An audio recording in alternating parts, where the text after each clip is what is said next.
Have you ever noticed something strange about yourself? You want answers, but the moment everyone sounds certain, you become suspicious. You crave connection, yet small talk makes you feel lonelier than being alone. You overthink things most people walk past without noticing.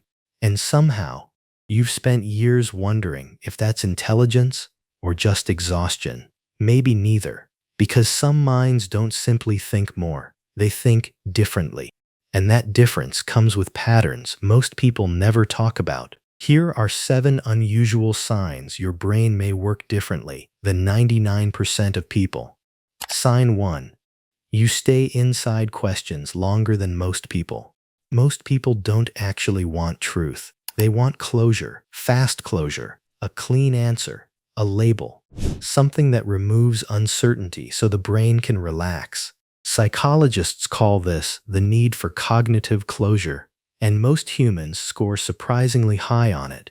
But you do something unusual. You stay inside the question. You can sit with ambiguity longer than comfort allows.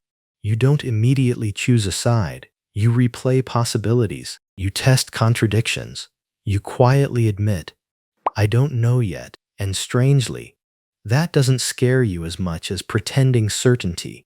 That sounds like a strength until you realize what it costs.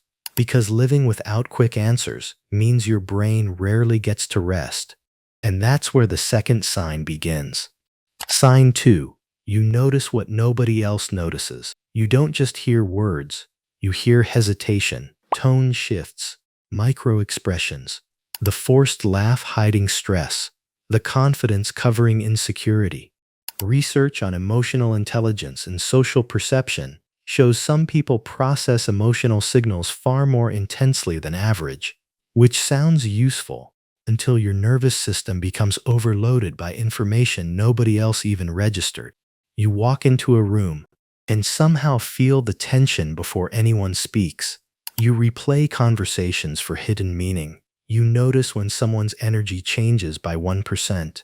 And eventually, your own mind becomes the loudest environment you know. That's why people like you often confuse hyper-awareness with anxiety, because sometimes the problem isn't that you're imagining too much, it's that you're noticing too much. But noticing more doesn't automatically make life easier.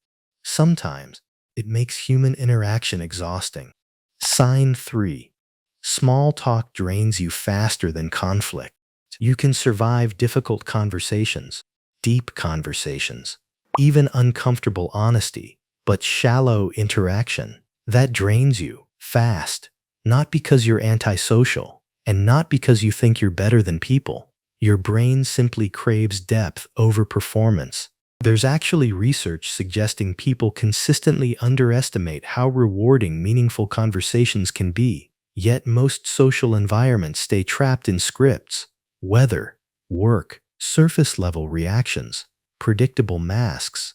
Meanwhile, your brain wants what sits underneath: fear, purpose, contradiction, truth.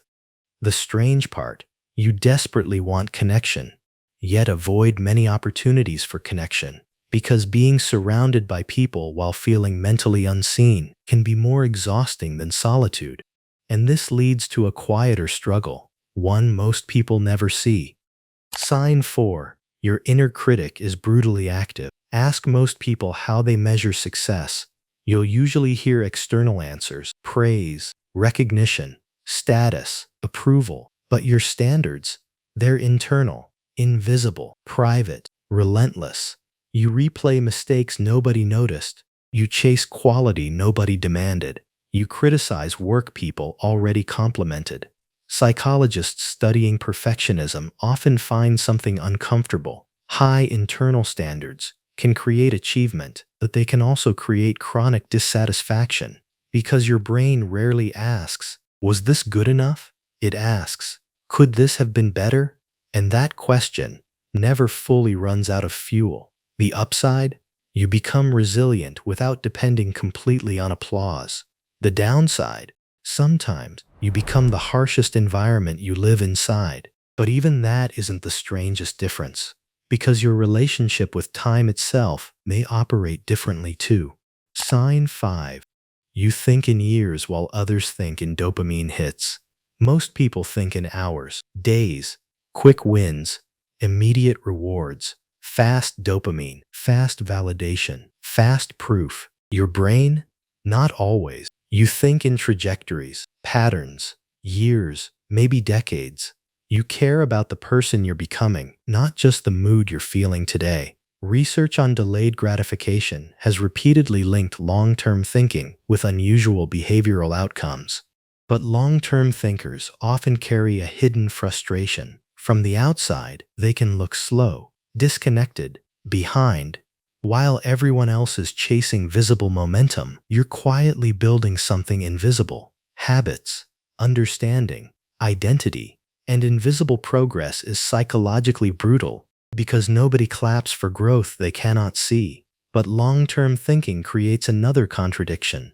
You value solitude, yet still crave deep connection, which brings us here. Sign 6.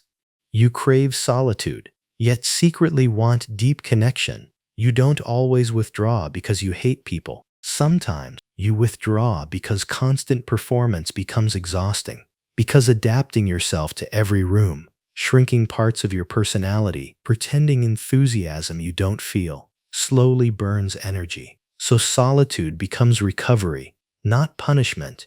But here's the contradiction. You don't actually want permanent isolation. You want resonance, a conversation that feels real, a person you don't have to translate yourself for, someone who understands your mental landscape without needing a simplified version. And when that connection is missing, you can start believing something dangerous.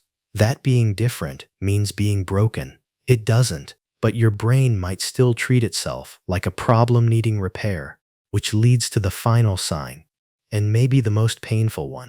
Sign 7. You question yourself more than you question others. People assume deep thinkers are highly certain people. Often, the opposite is true. You analyze yourself constantly, your motives, your reactions, your mistakes, your blind spots. Your mind doesn't just inspect the world, it inspects itself. Psychologists call this metacognition, thinking about thinking. Useful, absolutely, but heavy, also yes. Because self-awareness can quietly become self-surveillance. You question your own emotions, your own decisions, your own identity. And after years of doing this, you can start treating your mind like an unsolved problem instead of a living human experience. So hear this carefully. Working differently does not automatically mean superior, but it doesn't mean defective either. Maybe your brain was never built for quick certainty, surface-level connection, or average emotional processing. Maybe that's why you felt out of sync for so long. Not because something is wrong with you, but because your mind interacts with reality through a slightly different operating system.